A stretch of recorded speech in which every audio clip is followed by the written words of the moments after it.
Bismillahirrahmanirrahim. Assalamualaikum warahmatullahi wabarakatuh. Alhamdulillahirabbil alamin. Wassalatu wassalamu ala Rasulillah wa ala alihi wa sahbihi wa man tabi'ahum bi ihsani ila yaumiddin, amma ba'd. Pemirsa yang insyaallah dirahmati oleh Allah Subhanahu wa taala, saat ini bersama kami HM Production dalam kajian dan tanya jawab keislaman, dan pada kesempatan hari ini kita akan membahas tentang bahaya harta haram. Dan kepada pemirsa yang ingin bertanya mengenai masalah-masalah bahaya harta haram, maka boleh menuliskan pertanyaannya di kolom komentar Wakatobi Mengaji. Dan sekarang kita sudah bersama Ustadz kita, Ustadz Abu Kaisyah. Assalamualaikum Ustadz. Waalaikumsalam. Tentang bahaya harta haram ini Ustadz, saya ingin bertanya, apa saja jenis-jenis harta haram itu dan apa bahayanya apabila kita mengkonsumsinya? Ya. Bismillah, alhamdulillah, wassalatu wassalamu ala Rasulillah wa ala alihi wa ashabihi wa man wala, amma ba'd. Jadi yang ditanyakan tadi dua pertanyaan yang jawabannya sangat panjang tentunya. Ya, saya ingin menjawab poin pertama dulu, ya, yaitu apa saja ya harta haram itu, ya. Dan yang kedua nanti berkaitan dengan bahaya dari harta haram itu sendiri. Ya. Jadi harta haram atau suatu yang dihukumi haram itu secara garis besar ada dari dua macam, ya, ada dua macam, ya, dan terambil dari dua sumber. Yang pertama, bahwa harta tersebut itu memang zatnya sudah haram, bendanya sudah haram, jadi memperjualbelikannya pun haram, seperti memperjualbelikan daging babi misalnya, haram. Kemudian khamar, haram, karena zatnya sudah haram, begitu. Jadi yang kedua itu ada harta haram, itu ditinjau dari sisi transaksinya. Kalau tadi ditinjau dari sisi zatnya, sekarang ditinjau dari sisi transaksinya. Ya, ada beberapa transaksi yang sebetulnya dinilai haram oleh syariat walaupun bendanya halal, ya, bendanya itu halal, tapi transaksinya lah yang menyebabkan benda tersebut dihukumi atau sesuatu tersebut, harta tersebut dihukumi haram, ya. Di antara transaksi yang diharamkan dalam syariat, ya, secara umum, ya, itu ada beberapa saya sebutkan di sini. Yang pertama, karena disebabkan oleh transaksi perjudian. Ya, perjudian itu nggak mesti main kartu. Ya, taruhan misalkan, apakah taruhan bola atau taruhan main futsal yang biasa di ini kan, nanti siapa yang menang dia yang bayar lapangan begitu. Yang bayar lapangan yang kalah. Iya, yang kalah. Yang kalah bayar lapangan. Ini termasuk juga judi, ya. Nah, termasuk di antara jenis judi gitu ya, maisir gitu ya. Ini pertama, ini saya hanya sebutkan contoh satu dua saja. Yang kedua yaitu adanya unsur gharar. Gharar itu untung-untungan yang disebutkan oleh para ulama. Gharar ini adalah contohnya membeli ikan di tengah lautan atau membeli burung yang terbang di angkasa. Ini kita nggak bisa tangkap itu burung, atau kita belum tentu dapatkan ikan di tengah laut tentunya. Saya ingin jual ikan murah sekali, harga 10.000, tapi tangkap sendiri di laut. Nah, ini kan namanya gharar, nggak bisa gitu. Nah, kemudian yang ketiga itu adanya unsur riba. Ini mungkin sering ditanyakan oleh kaum muslimin, ya, adanya unsur riba. Dan riba ini pembagiannya ada beberapa macam, diantaranya yaitu riba dalam utang piutang. Nah, namanya riba qard. Ya, riba qard itu kalau ada orang minjamkan uang 100.000 kembali lebih dari 100.000, dan disyaratkan di awal kalau minjam sama saya 100.000 kembali 110.000 atau 120.000 atau lebih banyak dari itu atau lebih sedikit. ya, itu namanya riba. Ya, ini riba dalam transaksi utang piutang. Ya. Kemudian ada riba dalam transaksi jual beli, itu ada namanya riba fadl dan riba nasi'ah. Nah, itu pembagiannya cukup panjang. Nah, nanti lain kali pas ada pertanyaan lagi baru kita bahas, insya Allah. Kemudian ini baru jenis yang ketiga. Kemudian ada jenis yang lainnya lagi, ada namanya transaksi mutor. Ya. Mutor itu jual beli yang karena ada unsur keterpaksaan gitu ya, terpaksa dijual karena terpaksa dan akhirnya ditawar dengan harga yang rendah, sebenarnya nggak rela tapi mau apa boleh buat gitu ya. Nah ini jual beli mutor namanya. Ada jual beli yang ikrah. Ikrah itu kalau tadi terpaksa, kalau ini dipaksa. Kamu harus jual ini dengan harga sekian, begitu. Harus jual dengan harga sekian. Kalau enggak saya akan begini dan begitu kan misalnya. Nah, jadi ini jual beli ikrah ini juga tidak boleh dalam syariat. Jadi kalau walaupun bandanya halal, tapi karena caranya salah, cara bertransaksinya salah, maka harta yang diperolehnya menjadi haram. Bukan karena zatnya, tapi karena cara mendapatkannya haram. Gitu ya. Ada mutor, ya, ada ikrah, kemudian ada juga ghish, ada penipuan. Nah, penipuan dalam jual beli, ya, saya bilang ini barangnya bagus ternyata jelek, ada penipuan. Ada tadlis, ya. Tadlis ini mirip dengan penipuan tapi dia menyembunyikan aib barang, gitu ya. Sebetulnya barang ini ada jeleknya. Misalkan saya jual HP, ya, saya jual HP nih second, ya. Sebetulnya ini barangnya itu HP-nya ini sudah dicas susah ini, baterainya pun sudah lowbat. Tapi sebelum saya jual, saya cas penuh full 100%. Saya katakan nih barang alhamdulillah masih bagus. Lihat saya full baterai dan lain sebagainya. Padahal ada tadlis yang disembunyikan, aib yang disembunyikan dalam barang. Begitu ya. Ada namanya jual beli najas. Ya. Jual beli najas ini juga diharamkan juga di dalam syariat. Najas itu contohnya adalah orang yang seolah-olah mengadakan dia menawarkan barang, katakanlah dalam satu forum begitu ya, satu kelompok masyarakat gitu kan, dia bersepakat dengan beberapa orang, ya, dia pura-pura nawar barang saya. Supaya yang lainnya tertarik juga untuk nawar. Itu. Padahal barang ini harganya murah ini 100.000, tapi di sana nawar 110, ini 120. Ya, kemudian sana 130. Padahal yang nawar-nawar ini adalah teman saya sendiri, misalnya. Supaya orang yang ikut serta dalam acara tersebut itu berani ikut nawar. Kalau seandainya selain dari kelompok orang tersebut yang bersepakat untuk menaikkan harga ini menawar dengan jumlah tertentu, langsung semuanya berhenti, nggak nawar lagi. Misalkan teman saya nawar 140, kemudian orang lain nawar 150, semuanya berhenti sudah. Ya, berarti seperti lelang ya, Ustaz? Mirip dengan lelang seperti, tapi lelang ini kan benar-benar menjual barang, ya, menjual barang dengan harga yang misalkan saya inginkannya minimal harga sekian, ya, ditawar dengan harga yang lebih mahal, tapi nggak ada kesepakatan antara saya dengan beberapa orang yang hadir di situ. Tapi kalau najas itu dia seolah-olah kayak melelang barang, tapi yang nawar itu adalah teman-teman saya sendiri, ya, supaya untuk menaikkan harga, begitu. Ini jual beli najas, gambarannya seperti itu. Ada jual beli talakir al-jalab atau talaki rukban, yaitu kalau ada pedagang dari kampung gitu kan, kemudian ingin dibawa ke kota, kemudian dia beli di tengah jalan dengan harga murah supaya bisa dijual di kota dengan harga yang lebih mahal, misalnya begitu. Atau calo bagi pedagang di desa, jadi dia pergi ke petani-petani gitu kan, dia borong barangnya, saya jualkan barangnya seperti itu dengan harga yang dia iming-iming dengan harga yang lebih mahal, padahal enggak. Ini juga termasuk jual beli yang diharamkan.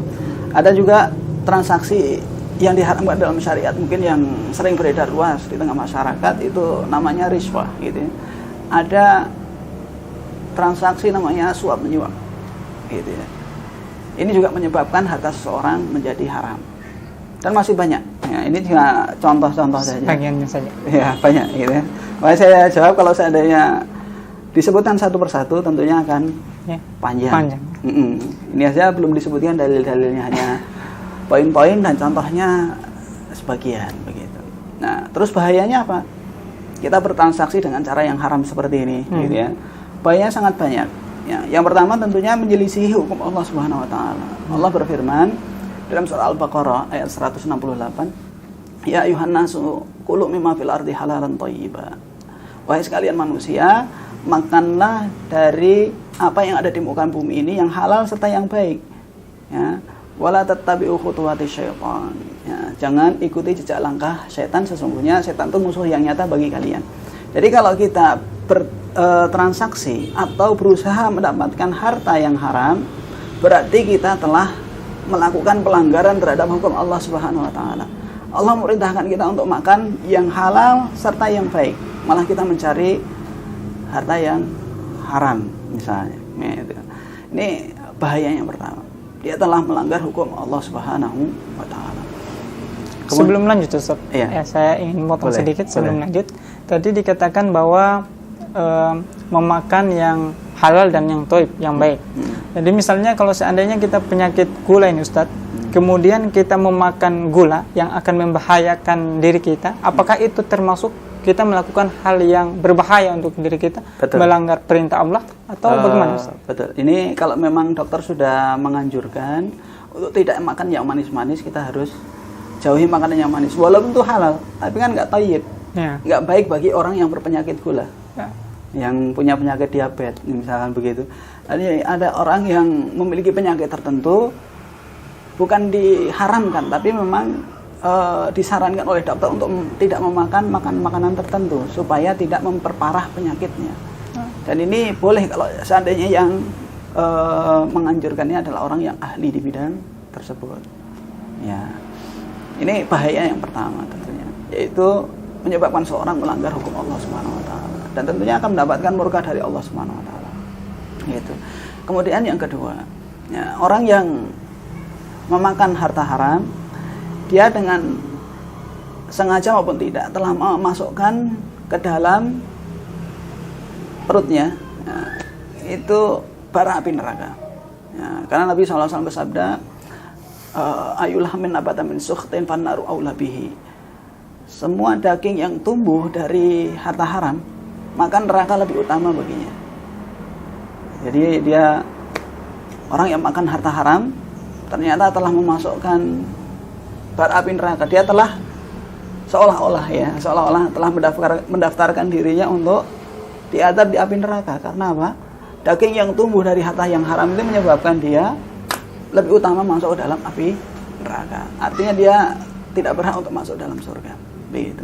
Kemudian bahaya yang lainnya lagi, yang ketiga, menyebabkan doa seseorang itu tidak diterima. Ya, tidak diterima oleh Allah Subhanahu wa taala. Rasulullah SAW menceritakan, ya, bahwa ada seorang, ya, yang melakukan safar. Ya, ada seorang yang melakukan safar, yutilus safar, as'af akbar. Dia rambutnya kusut kucel, ya, kemudian bajunya kotor.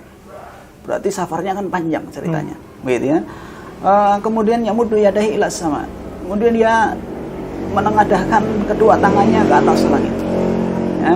Dia berdoa kepada Allah, ya Rabbi, ya Rabbi. Ya. Dia berdoa kepada Allah, ya Tuhanku, ya Tuhanku.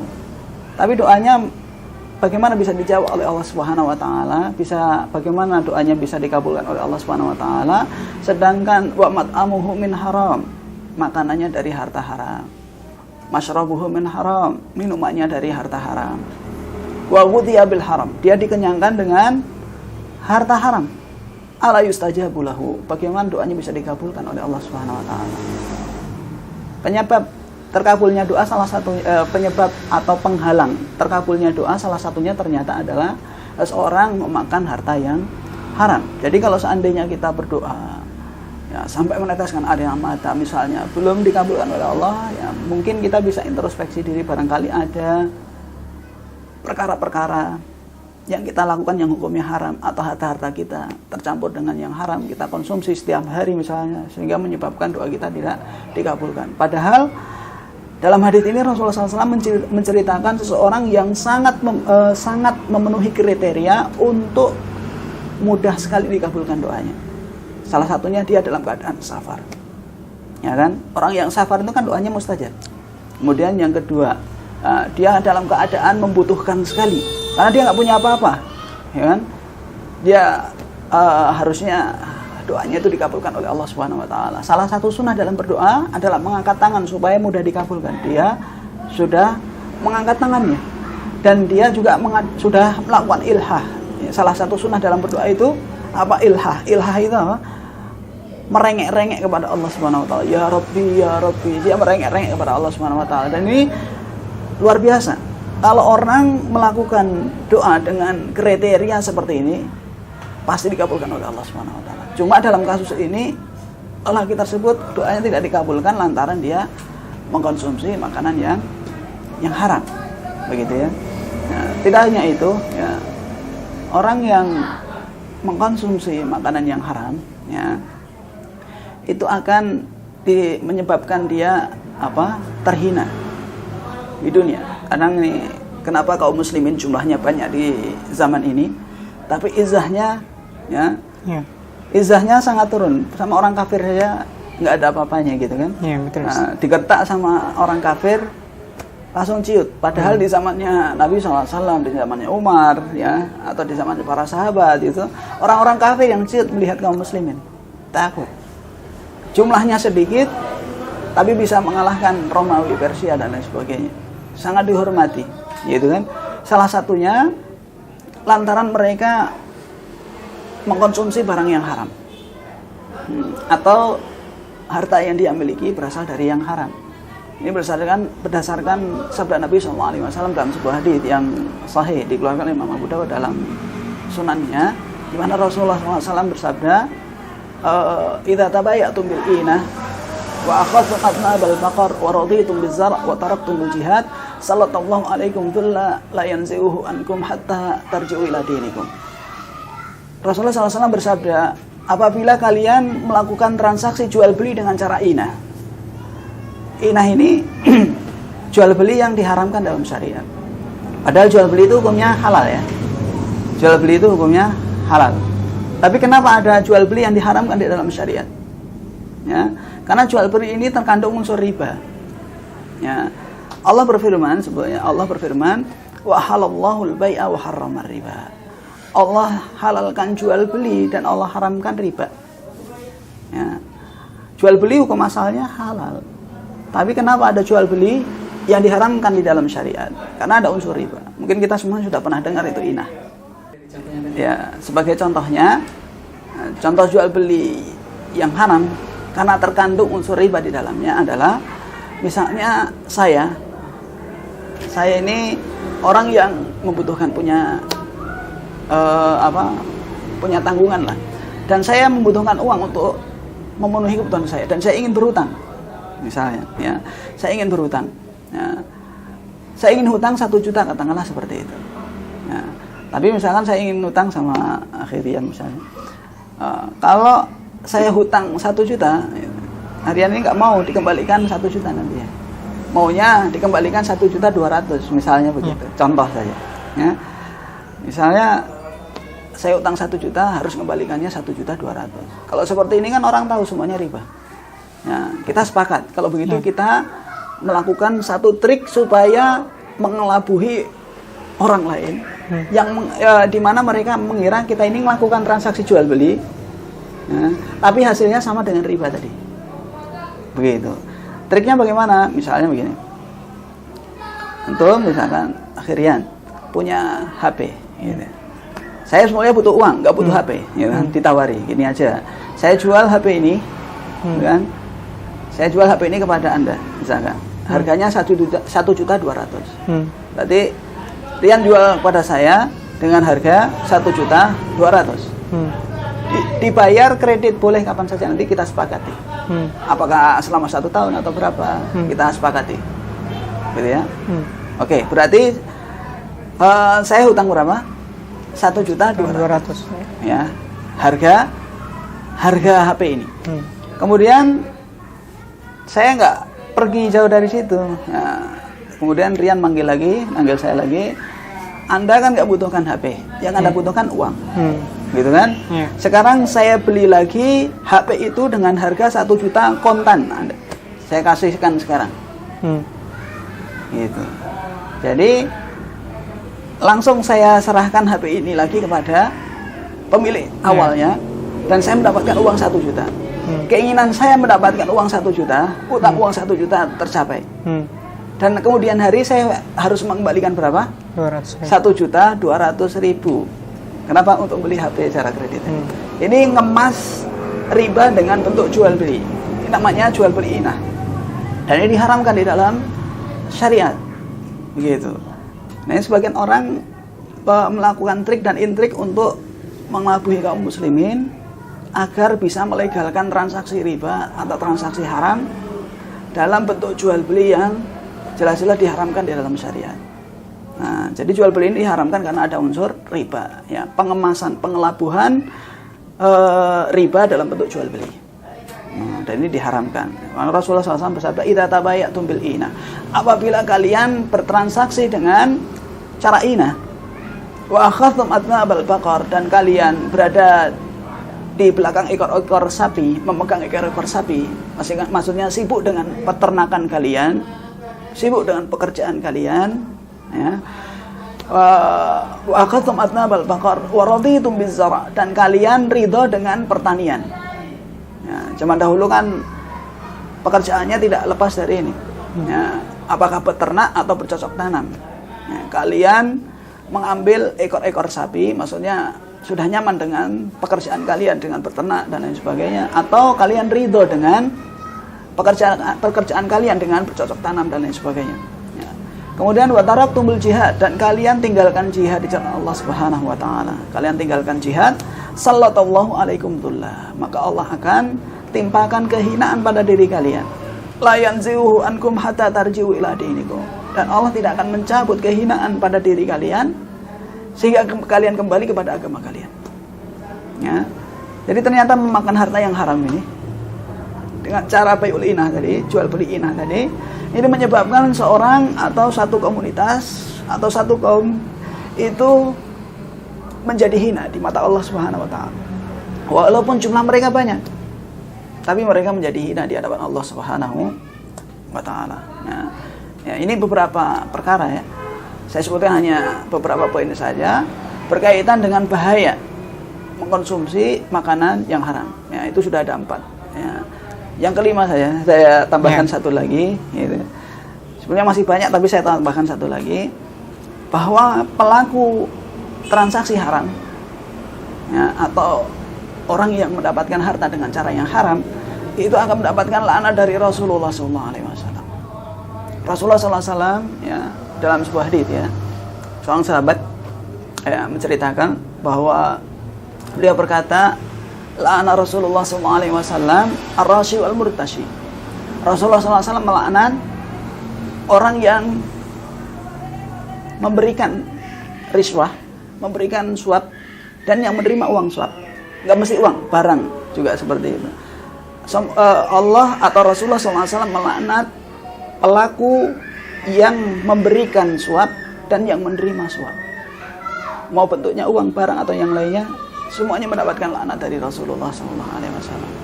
Bayangkan, pelaku pelaku transaksi yang haram, dia telah melanggar syariat Allah, dapat murka Allah Subhanahu wa taala, dan dapat laknat dari Rasulullah SAW di dunia hina. Ya, doanya tidak dikabulkan, di akhirat akan diadab dengan api neraka. Ya. Dari 5 poin yang telah kita sampaikan tadi, ya. Wallahu a'lam. Ya. Baik, tadi kita telah menjelaskan tentang jenis harta haram dan bahayanya. Saya ingin bertanya lagi, Ustadz. Misalnya, jika ada yang meninggal dunia, ya, dan harta yang ditinggalkan itu dari hasil riba atau dari hasil harta haram lainnya, apakah hartanya itu halal bagi pewarisnya, Ustadz? Iya. Pewarisnya kalau seandainya masih dalam tanggungan, nafkahnya itu masih dalam tanggungan sang orang tua, itu haram juga bagi mereka. Haram juga bagi mereka. Haram bagi mereka. Gitu. Kecuali kalau wasiat gitu. Wasiat ini misalkan saya wasiatkan untuk pembangunan masjid dan lain sebagainya misalnya. Maka karena wasiat ini kepada selain ahli warisnya, saya berwasiat kepada pengurus masjid untuk dibangunkan tempat wudhu atau apa misalnya, gitu di sana. Ya. Jadi yang menerima harta haram saya itu kan nggak tahu kalau itu harta haram pertama. Ya. Kedua, ini bukan yang terima itu bukan termasuk ahli waris saya yang merupakan yang nafkahnya merupakan tanggungan saya. Maka untuk dia halal, tapi untuk ahli waris saya nggak halal karena mereka wajib saya nafkahi. Begitu. Paham maksudnya? Iya, Pak. Ya. Kalau harta haram itu hasil riba, itu saya makan haram, saya makan istri, saya kasih makan istri saya haram, saya kasih makan anak saya haram. Gitu. Kenapa? Karena memang ini tanggungan saya. Kecuali kalau memang tidak ada harta lain, istri mau nggak mau terpaksa makan dengan harta tersebut. Yang dihisap tetap suaminya. Bukan keluarganya, Ustaz. Yang dihisap suaminya saja, karena yang mencari nafkah dia. Ya. Artinya harta yang ditinggalkan itu tidak akan menghisap keluarganya apabila keluarganya memanfaatkan. Kalau tidak ada penghasilan lain kecuali dari harta riba ini, maka mereka tidak dihisap. Kecuali masih ada harta yang lain, misalnya dia pegawai bank, mohon maaf sebutkan pegawai bank, tapi dia punya bisnis sambilan. Bisnis sambilan menghasilkan harta yang halal, maka istri dan anaknya hendaknya ngambil nafkahnya dari yang halal ini tadi.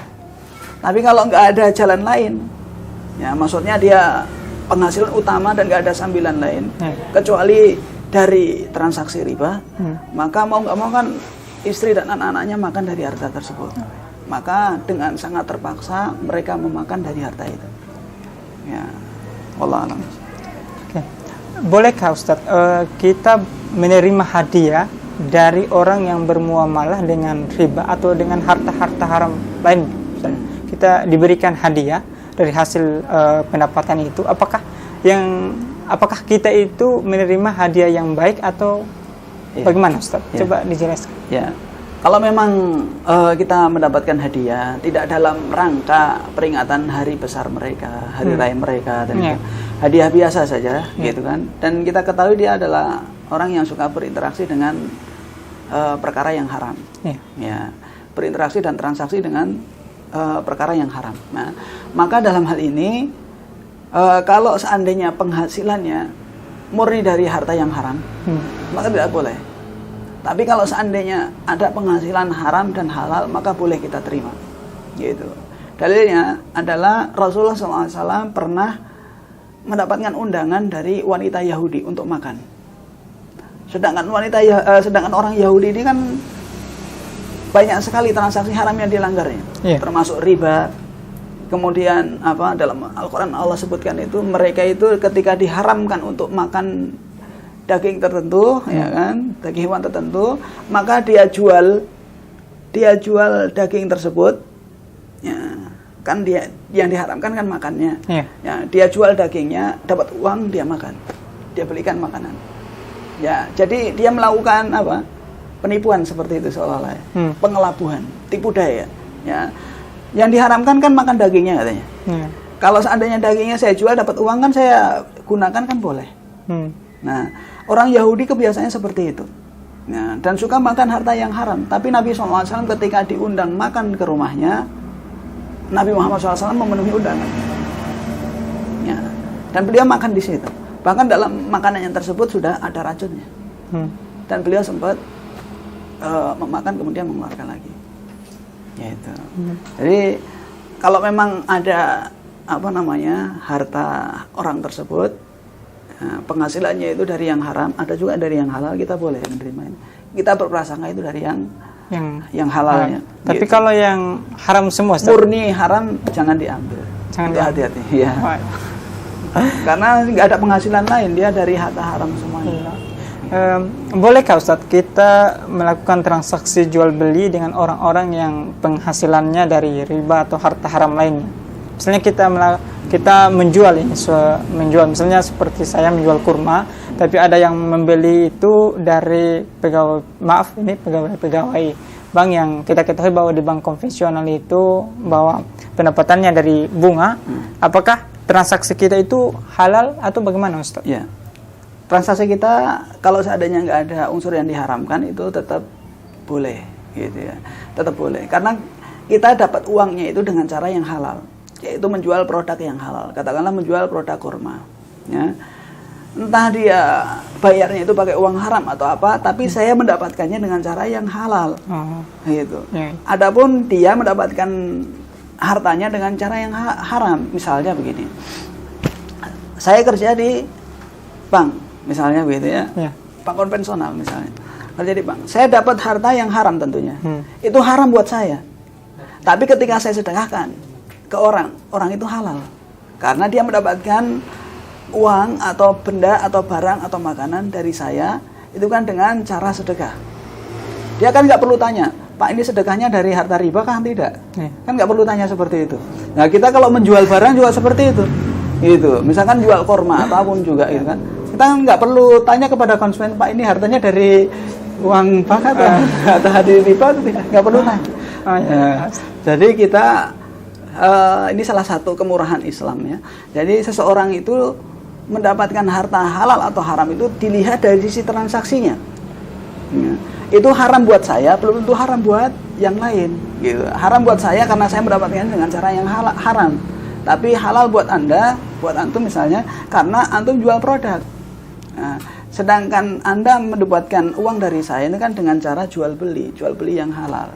Makanya uangnya menjadi halal buat Anda dan barangnya menjadi haram buat saya. Ya. Kenapa haram buat saya? Kormanya halal sebetulnya, tapi karena saya beli pakai uang haram jadi haram buat saya. Begitu. Ya. Begini Ustaz, misalnya ini, saya bekerja di sebuah instansi, ya. Kemudian jabatan saya itu misalnya bendahara gaji. Kemudian gaji-gaji karyawan, ada gaji-gaji PNS di situ saya yang rekap. Kemudian saya bawa ke bank. Nah, di bank itu mereka memberikan saya, kalau katanya mereka itu sebagai uang bensin. Ya, apakah halal bagi saya untuk menerima uang dari bank itu atau bagaimana, Ustaz? Ya, antum pekerjaannya merekap misalnya. Ya, merekap. Merekap gaji ya, istilahnya begitu. Merekap gaji. Nah, pekerjaan antum atau antum melakukan pekerjaan tersebut itu sudah mendapatkan gaji atau belum? Sudah ada gaji per bulannya. Ya, sudah ada gaji per bulan. Ya, berarti kalau tambahan dari ini masuk dalam kategori riswah tadi.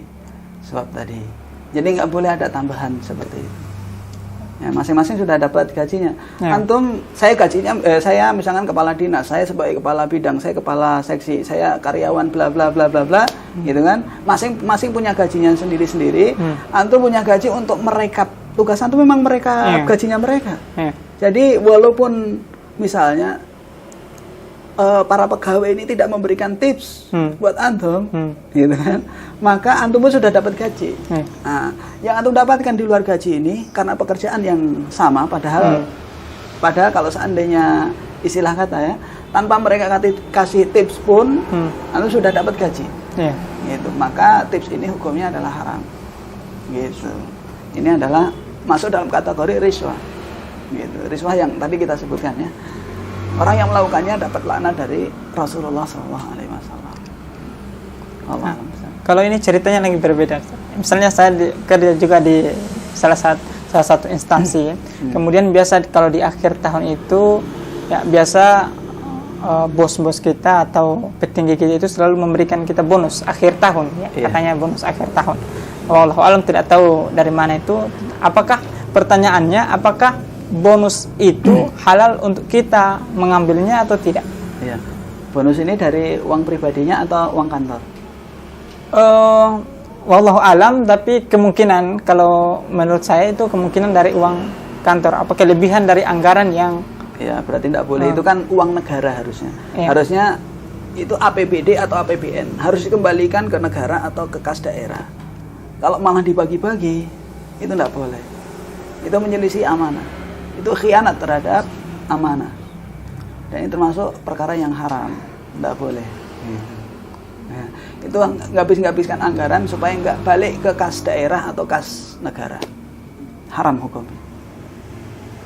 Memakan harta yang batil. Tadi belum saya sebutkan, Allah berfirman, ya ayyuhalladzina amanu la ta'kulu amwalakum bainakum bil batil illa an takuna tijaratan antara minkum.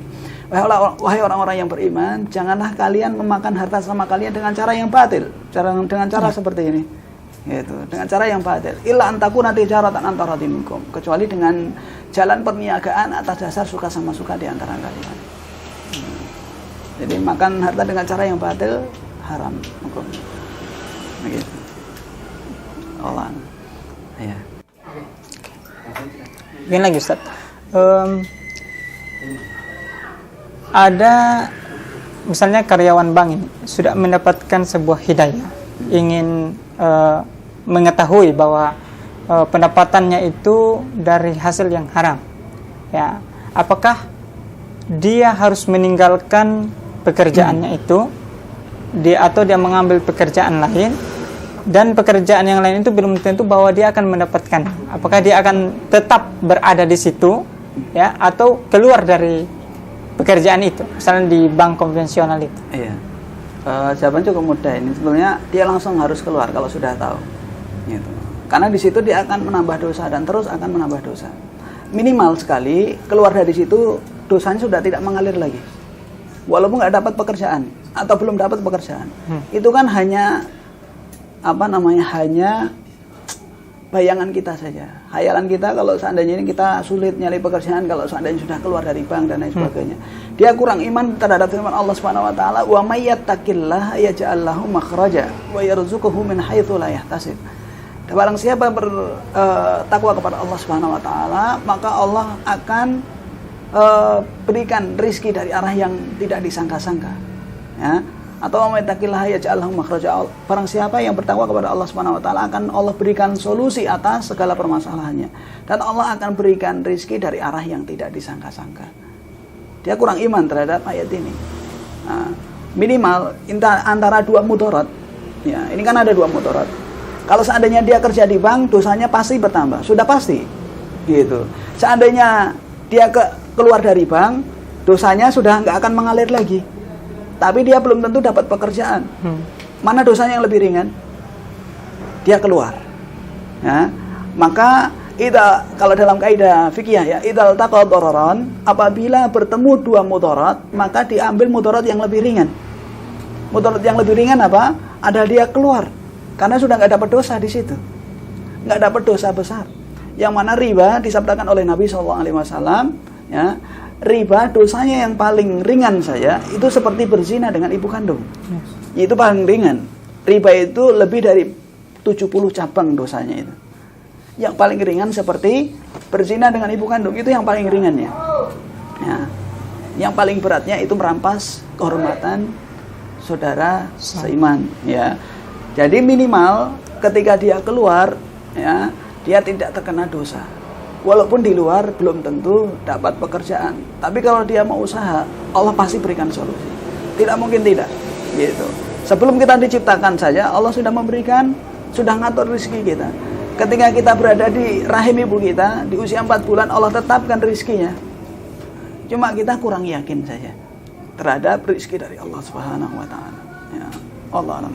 Jadi bagaimana dengan pendapatannya itu, Ustaz? Mungkin dia sudah menabung, mungkin dia kerja di bank itu selama 1 tahun, mungkin tabungannya sudah, kita katakan sudah sekitar ya 100 jutaan lah. Jadi uang 100 juta itu ketika dia keluar dari bank, mau diapakan, Ustaz? Apakah tetap mau digunakan atau disedekahkan atau bagaimana, Ustaz? Ya.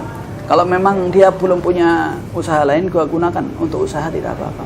Okay. Karena Allah sebutkan itu, kalau bagi orang yang melakukan riba, Allah maafkan itu illa ma qad salaf, kecuali apa yang telah lalu. Yang telah lalu itu Allah maafkan. Sebelum dia tahu, Allah maafkan. Tapi kalau seandainya bisa dia dapatkan misalkan dia bisa dapatkan atau dia bisa peroleh harta yang halal tanpa menyentuh harta riba tersebut, itu lebih bagus. Gitu. Dia sedekahkan semuanya, itu lebih bagus. Nah, tapi kalau seandainya dia nggak punya penghasilan lain, belum ada uang lain, ya, dia manfaatkan itu dulu Sambil nanti misalkan dia keluarkan harta ribanya ini berapa, katakanlah 100 juta, dia gunakan untuk usaha dulu, nanti yang 100 juta ini coba dia keluarkan. Begitu. Allah alam. Ya. Ada pertanyaan ini Ustaz dari di sini.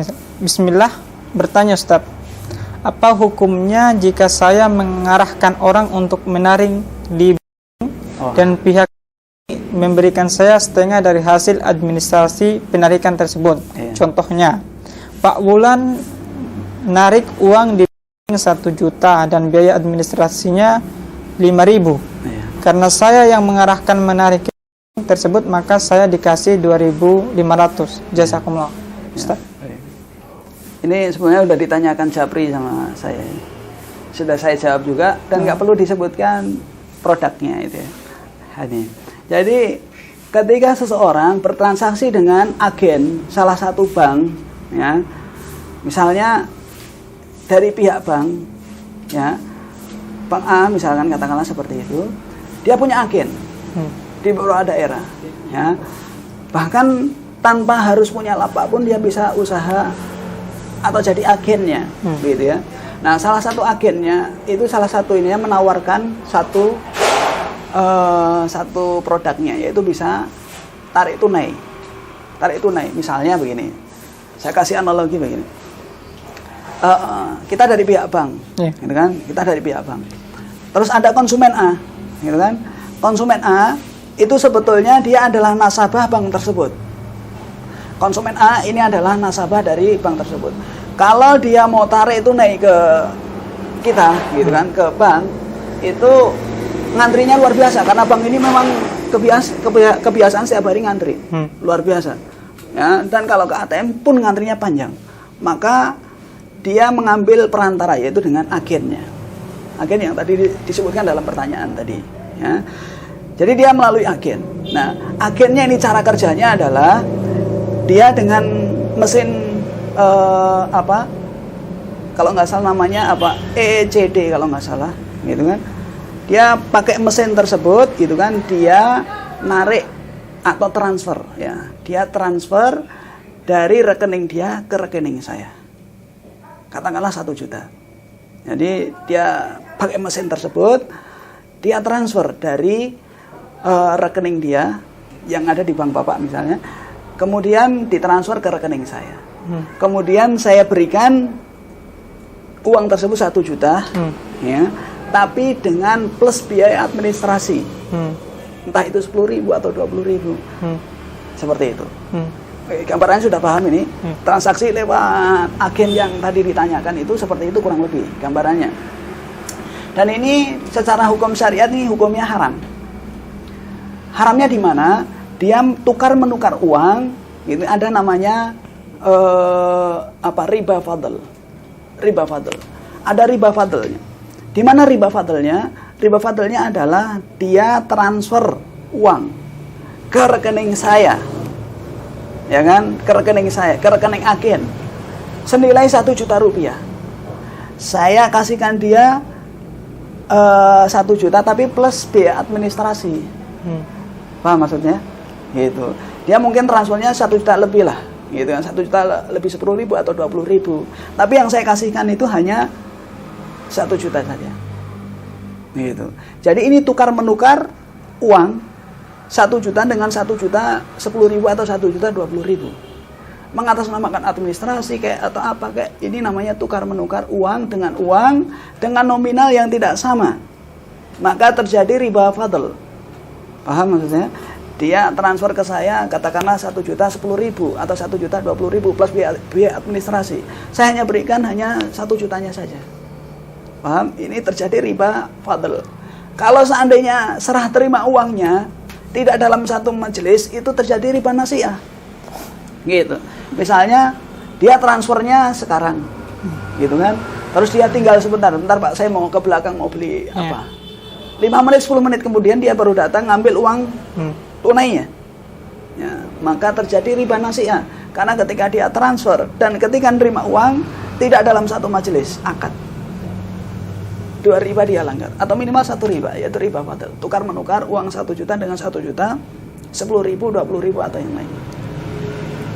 Itu sudah saya jelaskan secara rinci ya. Begini lagi Ustaz. Misalnya Ustaz, nah kita melakukan perjalanan dinas ini, ya. Perjalanan dinas, kemudian misalnya saya melakukan perjalanan dinas saya sendiri Ustaz. Tapi di surat tugas itu kita tuliskan 2 orang, kemudian kita mencari 1 orang, kemudian kita buatkan SPJ-nya, ya. Kemudian kita sampaikan kepada orang tersebut, ya, yang dipakai namanya itu, bahwa saya pakai namanya Anda dengan bahwa ada uang tanda tangannya misalnya. Pertanyaannya, apakah yang uang tanda tangan yang diterima itu halal atau haram, Ustaz? Orang yang kedua tadi. Orang yang kedua tidak ikut pergi, ya, hanya yang penipuan. Pertama saja. Ya. Ini kan penipuan, dari awal sudah penipuan. Jadi mau dia tanda tangan, mau tidak, itu sudah haram ininya. Apalagi dia tanda tangan ada buktinya, berarti dia keharamannya pun berlipat. Berlipatnya di mana? Dia telah memasukkan laporan satu. Karena di tanda tangannya itu dia kan menulis laporannya salah, nanti di SPJ-nya atau LPJ-nya misalkan, laporan pertanggungjawabannya, dia telah melaporkan suatu yang palsu. Ini satu. Yang kedua, dia telah menerima uang haram dari tanda tangannya tersebut. Kalau seandainya dia tidak terima uangnya, Ustaz, hanya dia tanda tangan SPJ-nya saja, berarti dia melakukan penipuan dalam laporan. Tetap dia berdosa. Berdosa tentu. Ya, oke. Oke, tadi sudah banyak kita membahas tentang harta haram, Ustaz. Pertanyaan terakhir, tadi kita membahas banyak sekali harta haram. Pertanyaan terakhir ini, cara membersihkannya, Ustaz. Bagaimana? Ketika mungkin kita sudah konsumsi harta itu, bagaimana cara kita membersihkannya? Atau kita belum konsumsi harta itu, bagaimana cara membersihkannya? Kalau sudah kita konsumsi, sudah mendarah daging di kita tinggal bertobat kepada Allah Subhanahu wa taala dengan memenuhi 3 syarat diterima taubat yang pernah kita sebutkan ya sebelumnya. Yaitu dengan meninggalkan perbuatan tersebut, ya. Kemudian berjanji untuk tidak mengulanginya lagi, ya, di kemudian hari, ya, dan menyesali perbuatan, meninggalkan, menyesali, dan berjanji untuk tidak mengulangi perbuatan itu lagi di kemudian hari, ya.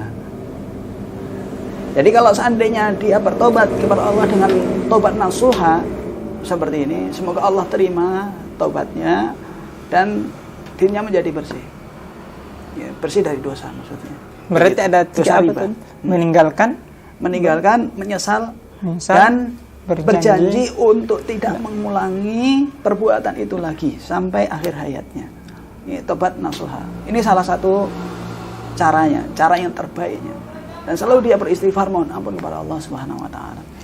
Kemudian kalau seandainya belum dikonsumsi, ya tinggal dia jauhi, dia sedekahkan atau apa. Tapi kalaupun dia sedekahkan, dia tidak dapat pahala dari situ.